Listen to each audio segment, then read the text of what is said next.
हाय। आज हम बात करेंगे डायबिटीज़ से होने वाली कॉम्प्लिकेशंस के बारे में और उसके पीछे क्या कारण है, ताकि हम उन्हें बेटर मॉनिटर कर सकें।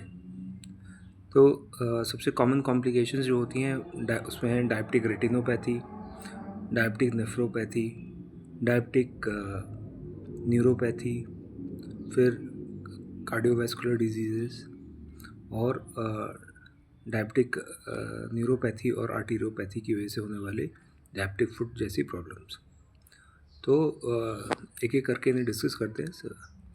तो जब कोई पेशेंट को 5 साल 6 साल से ज़्यादा हो जाते हैं डायबिटीज़ की वजह से, तो उसमें कुछ कॉम्प्लिकेशंस आने लगती हैं जिन्हें हमें मॉनिटर करना ज़रूरी है, जिन्हें पहले से ही चेक करना ज़रूरी है। जैसे कि डायबिटिक नेफ्रोपैथी। डायबिटिक नेफ्रोपैथी को चेक करना बहुत आसान काम है। इसमें पेशेंट को यूरिन माइक्रोस्कोपी चेक करनी है, और यूरिन में अगर प्रोटीन आ रहा है तो दैट इज़ अ साइन कि अर्ली डैमेज टू किडनीज़ हो रहा है, और 6 मंथली यूरिन माइक्रोस्कोपी करके इसकी जांच करनी चाहिए। दूसरी बात है कि डायबिटिक रेटिनोपैथी में कई टाइप के चेंजेस आते हैं रेटिना में। जैसे कि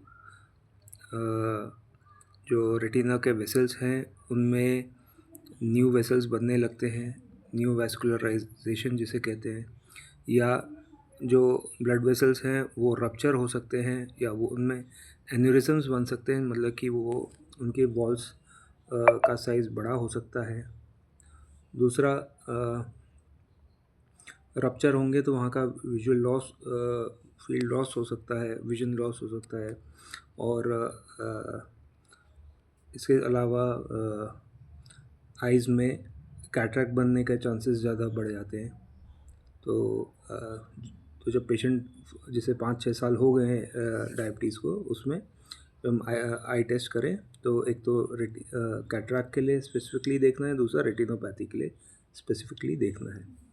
उसके अलावा न्यूरोपैथी होती है। न्यूरोपैथी क्या होता है? न्यूरोपैथी में नर्व डैमेज होने लगता है, क्योंकि जो माइक्रो वेसल्स हैं नर्व्स के चारों ओर, जो कि उसे blood supply, oxygen supply, nutrient supply करते हैं, वो डैमेज होने लगते हैं, जिसकी वजह से हाथ पैरों में झंझनाहट, सुनपन, जलन, इस टाइप की कंप्लेंट्स लेके पेशेंट आ सकता है।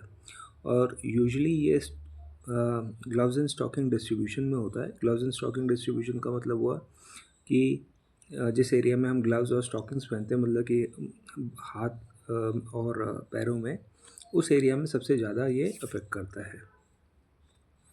ठीक है। और फिर आया कि कार्डियोवैस्कुलर डिसऑर्डर्स, या मतलब वैस्कुलर डिसऑर्डर्स अगर हम कहें कि वो ज़्यादा एक्यूरेट होगा, कि डायबिटीज़ की वजह से एथेरोस्क्लेरोसिस बढ़ने लगता है, मतलब कि cholesterol deposition in the blood vessels वो बढ़ने लगता है, क्योंकि आर्टरीज़ के जो इंटरनल लेयर होती है वो नाइट्रिक ऑक्साइड करके एक केमिकल सिक्रीट करती है, जिसका काम है कि वहाँ पे जो क्लॉट्स हैं वो ना बने, और डायबिटीज़ में वो इसका सिक्रीशन कम हो जाता है, जिसकी वजह से अंदर क्लॉट्स बनने का रिस्क बढ़ता जाता है।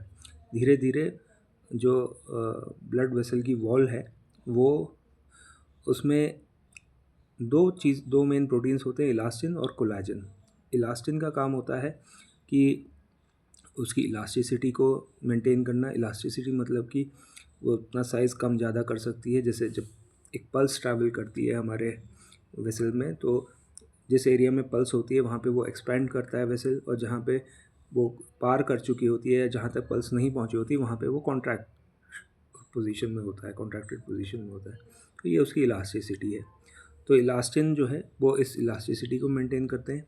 जब इलास्टिन डैमेज होता है तो ये पूरा का पूरा डायलेटेड हो जाती है ब्लड वेसल्स, वो एन्यूरिज्म की तरह प्रेजेंट कर सकती है।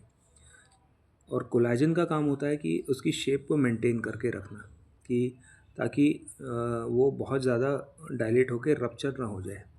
तो डायबिटीज़ में कोलेजन इलास्टिन डिस्ट्रक्शन दोनों ही होते हैं। अपार्ट फ्रॉम जो नाइट्रिक ऑक्साइड सिक्रीशन कम होता है, जिसकी वजह से अंदर क्लॉट्स बनना का रिस्क बढ़ता है। तो ये 3 चीज़ें ब्लड वेसल्स में हो रही होती हैं। Increase risk of forming clots, इसके अलावा इलास्टिन कोलेजन डिस्ट्रक्शन, जिसकी वजह से एन्यूरिज्म्स बनने लगते हैं। तो जो अगर अलग अलग एरियाज़ में हम कहें, एक एग्जांपल हमने देख लिया कि न्यूरोपैथी में ऐसा होता है, दूसरा एग्जांपल हमने देख लिया रेटिनोपैथी में ऐसा होता है, तीसरा एग्जांपल हो गया कि अगर हार्ट में हो रहे हैं तो कार्डियोवैस्कुलर डिजीज़ हो सकता है। इसके अलावा एन्यूरिज्म बन सकते हैं, जैसे एओर्टिक एन्यूरिज्म जो सबसे कॉमनली देखा जाता है। उसके अलावा बॉडी में अलग अलग पार्ट्स की जो आर्टरीज हैं, फेमोरल आर्टरी हो गई, कैरोटिड आर्टरी, इनमें भी एन्यूरिज्म बन सकते हैं। और स्ट्रोक हो सकता है, ब्रेन में जो आर्टरीज जा रही हैं, जो सेरिब्रल आर्टरीज हैं, उनमें एन्यूरिज्म बन के रप्चर हो सकता है, या फिर जो क्लॉट्स बन रहे हैं उसकी वजह से ब्लॉकेजेस बन सकते हैं, तो इस्चेमिक या हेमरेजिक स्ट्रोक हो सकता है। और इसके अलावा डायबिटिक फुट जैसी कंडीशन हो सकती है। डायबिटिक फुट क्या होता है कि पेशेंट की जो पैरों की नसें हैं, हमने बोला न्यूरोपैथी हो गई, डायबिटिक न्यूरोपैथी हो गई, धीरे धीरे सेंसेशन चली गई पेशेंट की, पेशेंट को पता नहीं लग रहा है, चोट लग रही है, वो हील नहीं हो पा रही है, अंदर इन्फेक्शन बनता जा रहा है। फिर धीरे धीरे वहाँ की वैस्कुलैरिटी भी कॉम्प्रोमाइज़ हो गई, क्योंकि अंदर क्लॉट्स बन रहे हैं, तो जो माइक्रो वेसल्स हैं वो भी डैमेज हो गए हैं, तो वहाँ पे ब्लड सप्लाई नहीं पहुँच रही है, तो उसकी हीलिंग नहीं हो पा रही है। तो इसकी वजह से डायबिटिक फुट हो जा रहा है कि जो न्यूरोपैथी है वो वूंड का पता नहीं लगने देती, इस वजह से इन्फेक्शन आ जाता है। और जो आर्टीरियोपैथी है उसकी वजह से वहाँ ना एंटीबायोटिक पहुँचते हैं, ना ब्लड सप्लाई पहुँचती है, तो वो वूंड हील नहीं कर पाता, वहाँ इन्फेक्शन होता रहता है।